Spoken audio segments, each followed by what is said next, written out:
This car drive, we were on the streets, we were on the air. Of all the people I thought would not keep African time, this guy walks in and then No. I had some confusion, but I'm glad I'm here. It's great to be on your show. I'm looking forward. I've been looking forward to it the whole time. So I'm looking forward to the afternoon with you, and yeah, certainly let's just hang. All right, thank you very much for coming through. There's a lot that people want to ask you. There's a lot of voice notes, and I think maybe we'll get to those eventually. But the one thing I know for a fact is that when you got a public profile, usually people will think they know you, and very often that's not the case. So if you were to describe yourself to somebody who doesn't know you, how would you do it? I guess the best I could say is, Mmusi Maimane is just to be fair. I think I'm that, color feeling, or 7 colors. And so I have a diversity of experiences. I grew up in the township.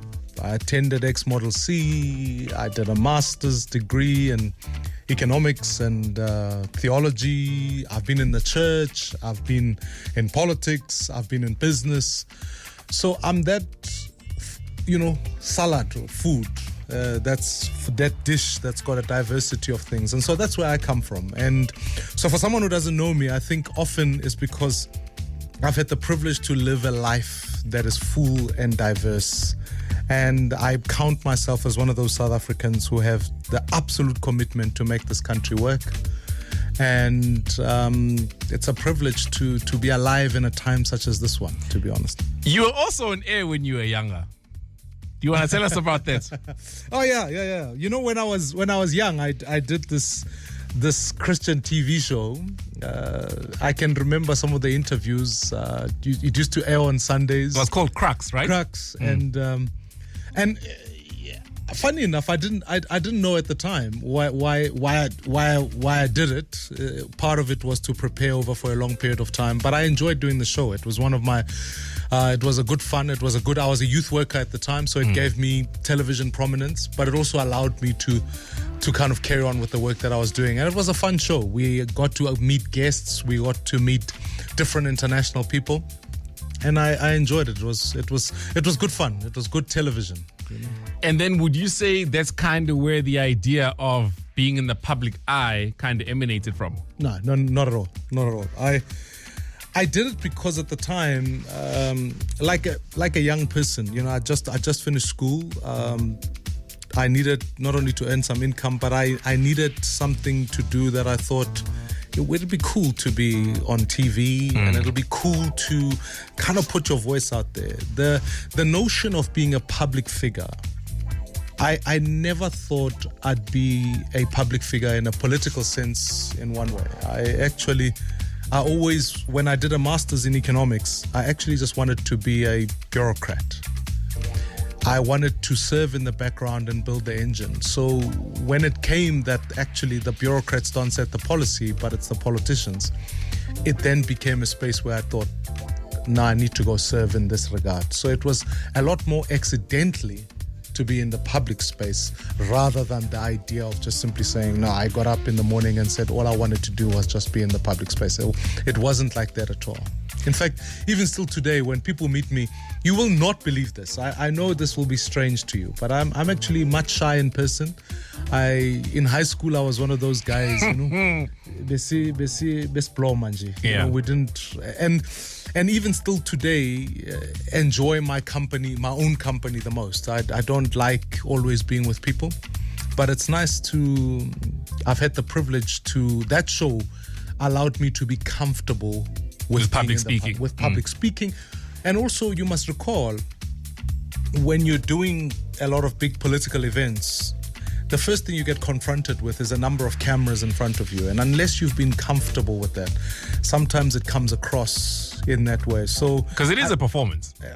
It is, and I'm thankful. I thank God for that experience, to be quite honest with you. I really am, because Yeah, it gave me the comfort to stand in front of the lens and not feel like this was out of place.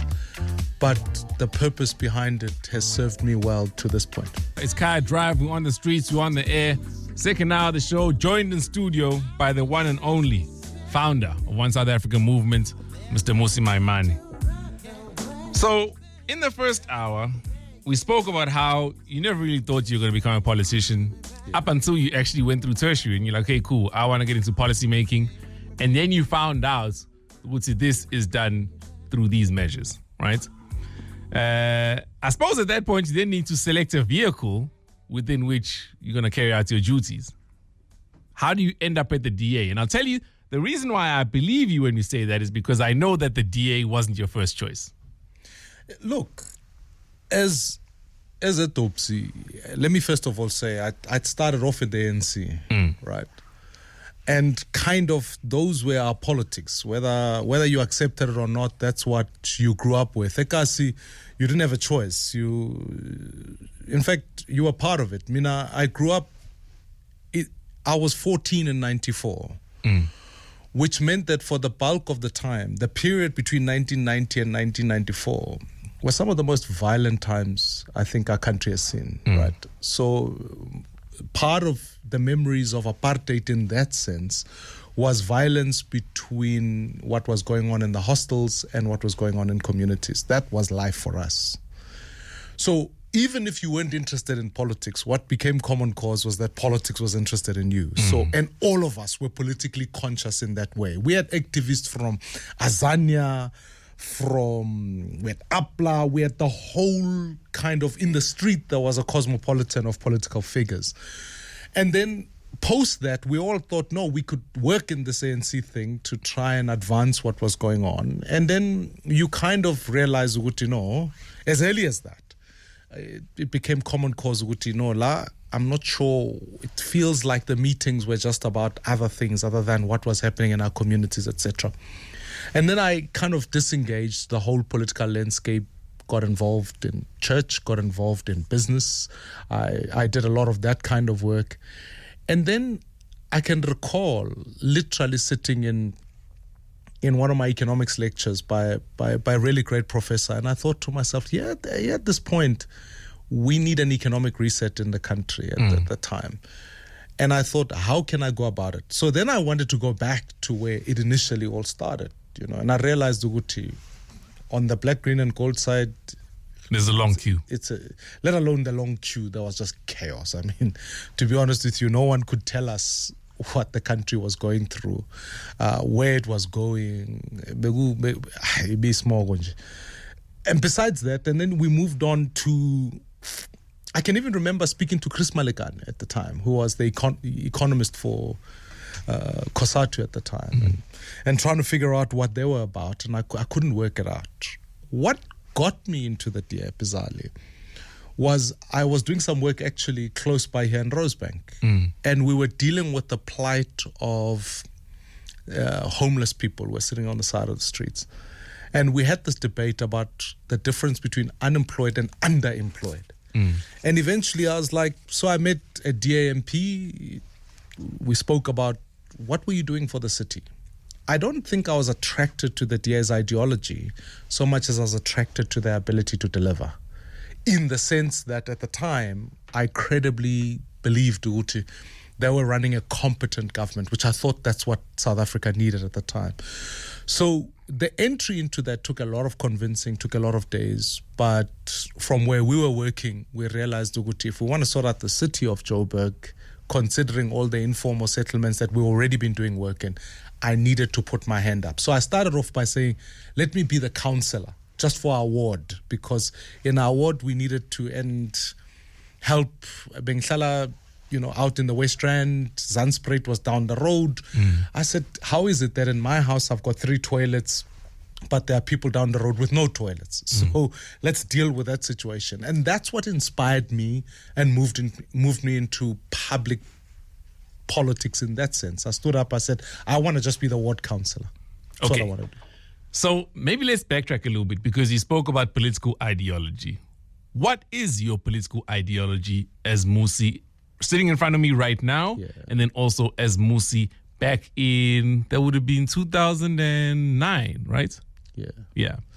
Look, I think, ideology is a funny thing, right? Because I think sometimes we can put people into boxes. There are certain things just as a function of my own faith I'm a bit conservative about, but I'm economically much more liberal than on other things.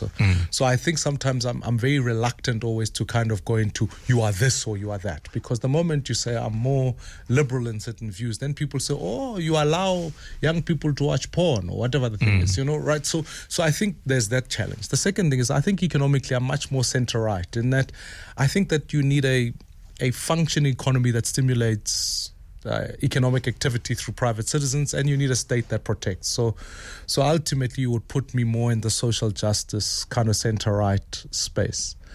But where I've come to land who Mmusi at its core is, and so that's a maturing discussion all of itself, is that I've really come to meditate at length about conceptually what does Ubuntu mean within the context of Africa and within the context of the economy and where South Africa is. And the first acknowledgement behind that is that I needed to sit back and have spent quite a lot of time reading the works of people like Steve Biko in understanding what Black consciousness was trying to communicate at the time.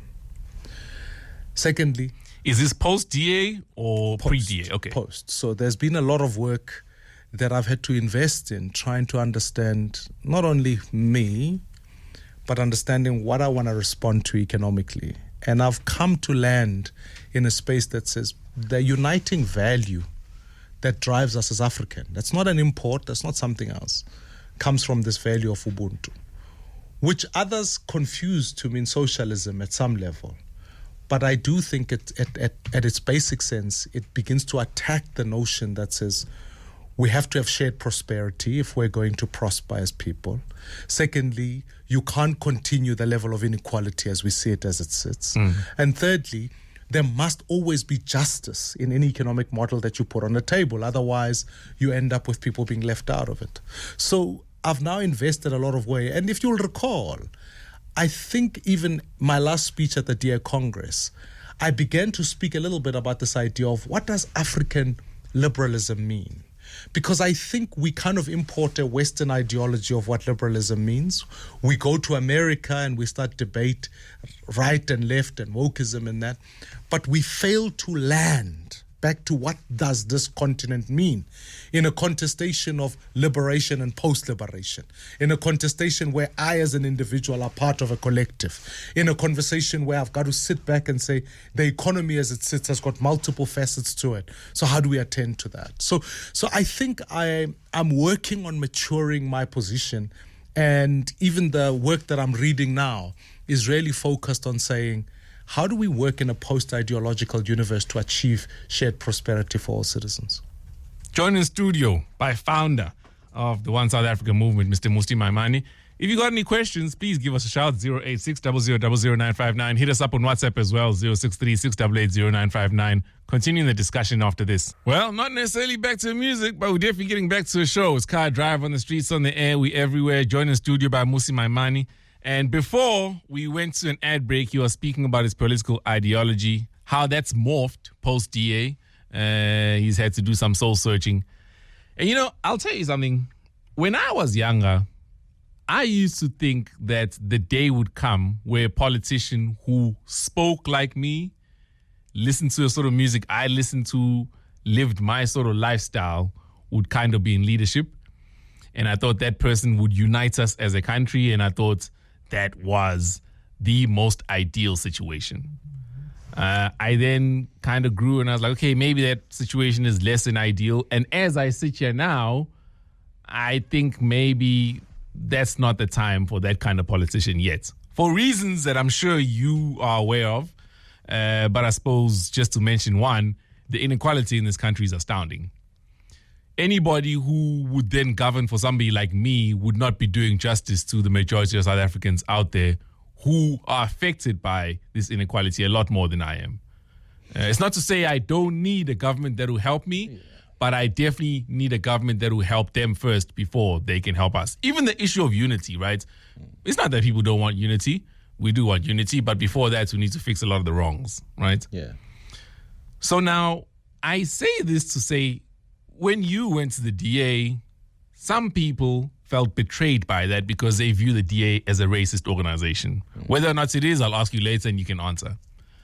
When you were there for the 4 years that you were, do you not feel then that there was a wasted opportunity on your part where you could have done more for the people that you actually wanted to change the country for? Yeah, look, we worked incredibly hard. I mean, when I was in the DA, the bulk of my investment was to build an organization that would unite South Africans.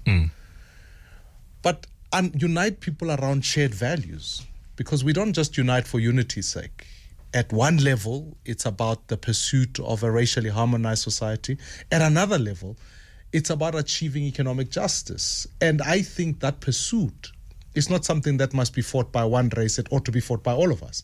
So when you say you want a government that will work for you, that will work for others before it gets to you, in some ways, the invitation and the work that I'm trying to do is to say, I want to invite all citizens to recognize that the challenge of inequality and poverty is a shared struggle, something that all of us must be engaged with. Even if you are wealthy in this country, you must recognize that poverty at its core impacts and affects all of us. And there should never be peace in this country so long as there are increasing levels of poverty and inequality as we see it. So given that context, yeah, we worked incredibly hard. And I thought we were starting to make progress as we were governing in more places. You can ask Herman Mashaba on any given day, he'll tell you. One of the questions I used to ask permanently in the DA, on whose behalf are you fighting, and are you fighting against abuses of power? And I'd insist that we focus on communities that were left out, whether those were in Alex, Soweto, but it wasn't to the neglect of an economically working city. And that was true in Nelson Mandela Bay, it was true in Tshwane, all of that. So we worked incredibly hard until at the loss of votes in the 2019 election, there were others that said, you are working too hard to achieve that. Therefore, we must go back to our traditional base. And then I think the vision stopped being about all of South Africa. It became about something else. So now this is where I need to challenge you, right? I'm not going to ask you why you stayed in the DA that long, because I don't think that's a fair question, to be quite honest. A lot of people, as we speak now, work for organizations that they disagree with, but they stay there because, you know, maybe they need the income or they're hoping they can change the organization from within, etc. and so on. What I will ask you, though, is as a person who then rose to be the third most powerful person in Parliament, South African Parliament, right? You've got the leader of the governing party, Speaker of the House, you were the leader of the opposition. What is it that you say you worked on tirelessly to change that status quo within the DA? Because, again, from the outside watching in, it seemed like the DA carried on disrespecting black people, even within the party. Whether we're talking about James Self, whether we're speaking about Helen Ziller, whether we're speaking about Diane Kohler Barnard. And it seemed like even with you as a federal chair and leader of the DA, you could do nothing about it. No, I think that's an unfair session. I mean, the first thing is, what were we working towards? There are a couple of things that you've got levers on as a leader in an organization. The first is, what is the vision of the organization and what are its values? I articulated a vision for how we can build a South Africa for all, which for others felt like it was they started even calling us things like we were ANC light, but it wasn't. It was a pursuit of that racially harmonized society. So I articulated that. I fought for the constitutional amendment within the DA that insisted that even a clause like diversity be included in that, because I recognized that it wasn't a contestation of one race versus another, but it needed to be in the constitution so that future generations of the DA will always know that that's the case. Thirdly, if you will recall, I was the one fighting from a policy point of view to achieve economic redress, which has been part of the reason why the DA has now done a positioning that says they are colorblind so that you don't deal with that question. Then the last issue is in the selection of mayoral candidates, leadership all across the DA. When I was leader of the DA, I said, make no mistake, in 2019, the list we presented was far more filled with more black people than it ever had before, because I refused to accept that you could position a party and say the entire list of MPs were white. But even then, without you even rising to prominence in the DA, there'd already been black leadership, right? So your predecessor, Lindiwe Mazibuko, had been there. Dr. Rampele had been there in a coalition kind of situation. So there had been what you can call window dressing within the DA. No, but I think if you think about Lindiwe, she was just in a parliamentary leadership role. So she had a different role to what I had. I can't talk about the Rampela scenario because I was one of the people that spoke up against it, because I thought there was something inauthentic about it. And I think Mampele, who I respect, will attest to that.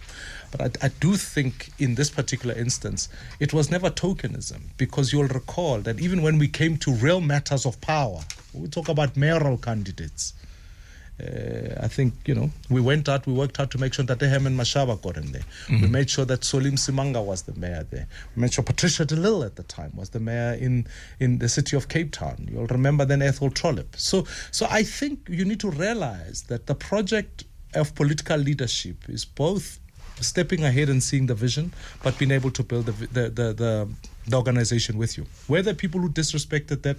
Absolutely. Whether people I was in conflict with, you make no mistake, I took the fight against Helen Zille, and in fact, others would argue the case that was part of the discomfort within the DA, because I couldn't put up with comments that were made, and led the fight even against people like Diana Kohler Barnard, and said there must be direct action when these situations take place. But realize that this is an organization that's been around for a long time, and I'm not unique in that scenario. I think there are many black South Africans who lead in corporates where they've got to work at the change process. But it's not so that one race can triumph over another. It's so that we can ultimately bring everybody together. So I worked hard. And when it was rejected, I left the DA literally not thinking to myself, I'm going to get a salary or anything like that. When I left that day, I technically joined the people who were earning 350 on the TERS thing. So I literally stuck it out of principle. Joined in studio by Mmusi Maimane, founder of One South Africa Movement. If you got any questions, please send them through to us. You can call us as well, 086 00 959. Now, Mmusi, if you were bold enough to say that One South Africa Movement is a party, this, I assume, would be your theme song. But you haven't said that. You played it very safe. You said, no, we're a movement. Which is what the EFF started off as saying, and then when they realized they had enough traction, all of a sudden they were a party. So, I know you got independent candidates that you are supporting. Should they win, I know you're going to come back in 2 weeks and be like, hey, look what we did. But if they don't, also you're going to be like, we're just a movement. No, but, and we want to keep that character like that, because we've kept an association of independence in communities. I mean, today I was out campaigning. I wasn't all One South Africa in that sense. We were dealing with a new horizon movement, and so I do think that every community needs to have its power. At my core, to be honest with you, I think one of the biggest challenges of our democratic era is that we surrendered power to political parties, and communities have become spectators to political power. Now we have to invert that and give power back to the people. And the reason that there was massive temptation and there was massive opportunity to start another political party, but we've stuck the course 2 years on, and we've worked hard to be the movement that will achieve those ideals and support people to get power back. Because at the end of the day, let the people be in charge. What happened between you and Herman Mashaba?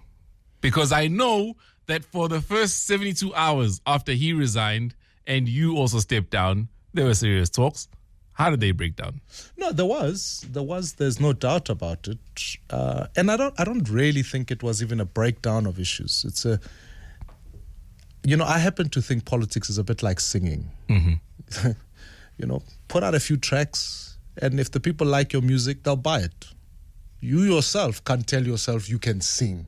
Everyone can sing in the shower. It's up to whether people buy your album. That's the first. And the second is... But then just like singing, choral music often sounds better. So if you guys had formed a choir, and I'll even give you an example of once you and Julius started working together, you guys got a lot more traction in Parliament. I'm sure you remember that. Yeah. And I always feel like with the opposition, you always missed opportunities. And I'm talking all of you as opposition. You always missed opportunities to hold the ANC to account. You spoke about it in Parliament, but you never did. Whenever general elections came up, or even local elections, where the party had scored on goals, you guys failed to capitalize. No, but I think let's also be fair in that regard. At least in 2016, I can sit here today and say the ANC was out of the major metros. You know, the 4 metros that we governed at the time and dictate close to about 70% of local government's GDP. So I think part of that was the push that forced Zuma even to go because they were losing elections. But to come back to your earlier question, I maintain that the reason we've remained a movement is also to advance this view of a direct election. And part of the argument that myself and Mr. Mashaba, in any case, got into was to say, I don't think another political party in a list of 50 is going to suddenly change the landscape. To your argument, my argument still maintains we've got to reform the electoral law, give direct elections to people, work with citizens who are on the outside. Martin Luther King puts it so well. Change is demanded by the people who are on the outside. For the ones who are on the inside exist to protect themselves. So ultimately, I want to get back to working with citizens broadly in this country so that we can have a collective voice of citizens from different ranges. If we're a political party, you'd say to me, we only attract politicians. But the privilege of being a movement allows us to work with business people, civic society leaders, NGOs. It's allowed us the space to truly entrench ourselves into communities. And I genuinely believe if we're going to see change in this country, it's going to come through that way. That's how apartheid in many ways ended. People might celebrate the ANC, but they dare never forget the struggle waged by teachers, by lawyers, by business people, contributing to the fight to end it. And I think if we're going to bring about the change now, it's going to take a movement of all South Africans. That's what I'm working on. And that, to me, cannot just be simply taken and packaged neatly into a political party. So that's one way to look at it, for sure. And I suppose if we assume that your heart is pure and so are your intentions, then yes, that would be true. You know, but people are different. So in order to, first of all, start off with any kind of movement, as an economist, you realize you need funding. Yeah. That's a beginning of pretty much everything. It's part of the reason why the ANC is in a perilous position right now, because they're out of funds. And with the position that you held, it definitely gave you access to people who could give you funding so that you could start your own thing. Yeah. I mean, to date, you've given out over 1 million meals, right? For example, just to give you an example. Yeah. It doesn't come cheap. That money has to come from somewhere. Sure. If you look at what other parties have been able to do just in the campaign leading up to these local elections, you can also see that especially the opposition are well funded, right? I bring this up to then say money will always play a role, but so will constituency. Because a part of the reason why I feel you had to leave the DA is because even though you were catapulted to a prominent position, you hadn't solidified your constituency. And what you could be doing now is essentially going back to solidify the constituency. Let me respond to even the question about money. It's how much money. To run a national political party is a lot of money, right? But to really franchise the model of politics as we've put it now is less money, but broader participation. So then the influence of money in that instance is decreased in contrast to what you would be in a national political infrastructure. So that's a start. Secondly, consolidating the base, as you've put it. I mean, let me just, as a sideline issue, if I'd stood in the DA's conference, I would have won. I mean, I think I'll challenge anyone to call. I would have won it. So that had a different tone. It was out of principle I left rather than out of popularity I left. But to come back to this very question about mine is to say, how do we democratize systems? So it's not even just, I honestly, I think that one of the days I realized I had to go, I remember speaking to President Ramaphosa, and I said to him, "Hey, President, you know those women who are watching out, who are marching to Parliament on this gender-based violence issue? They're coming because Parliament misrepresents them. The next time they come back here, you will not have an army to protect anybody. And I maintain that what South Africa has lost is grassroots leadership.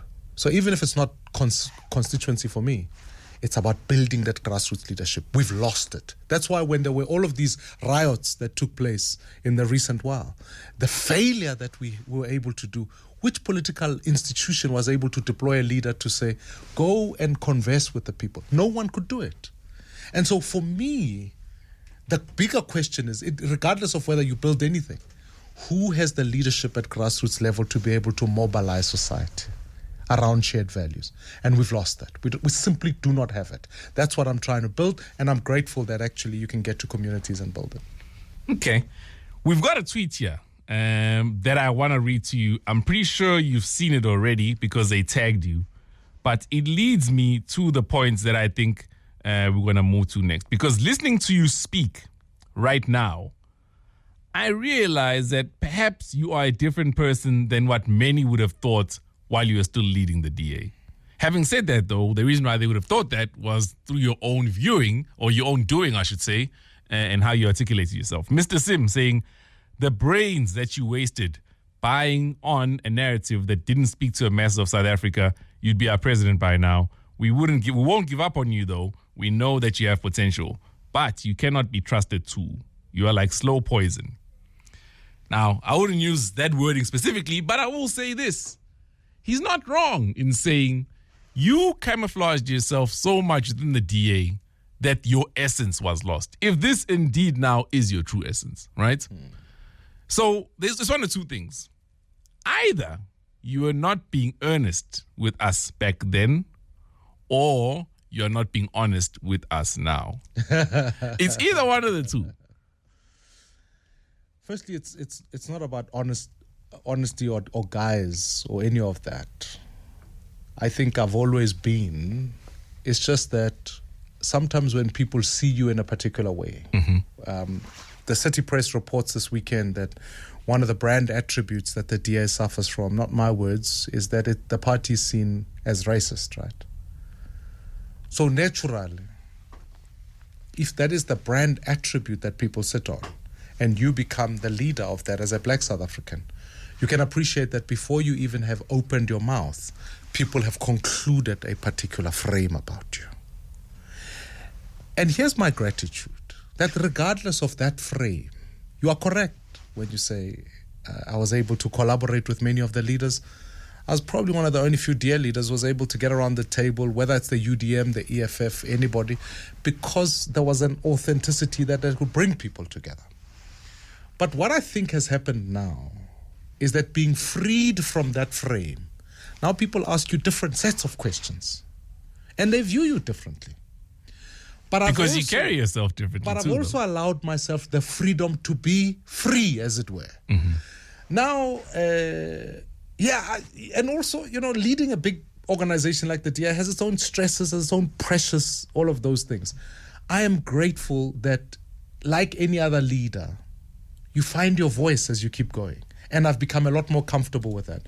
I'm now a father of 3 kids. A little bit older you get, you chill. Now I don't care. If you disrespect me on Twitter, I'm going to come after you. So it's a long and the short of it. Now I'm much more chilled, I think, and much more getting to grasp with what needs to be done. I think one of the problems of being stuck in a political party is that sometimes you've got a hammer and therefore you think everything is a nail. You eventually think, no, the party advances this position, and sometimes any issue that comes up, you take that nail and you bash it with that, which pigeonholes you and sometimes makes you lazy to think. Whereas post that, I've had to grapple with questions about saying, what does universal healthcare coverage look like? You could quite easily in the DA say, privatize the whole thing. What does education look like? What does electing people look like? What kind of economy do you want to look at? So I've had 2 years really of introspection, thinking hard about things, and allowing the full expression of who Mmusi Maimane can be. And I'm saying we keep growing as people. Joined in studio by One South Africa movement founder, Mmusi Maimane. If you got any questions, this is the hour we'll be taking all of them. The number is 086 000959. Hit us up on WhatsApp as well, 063 688 0959.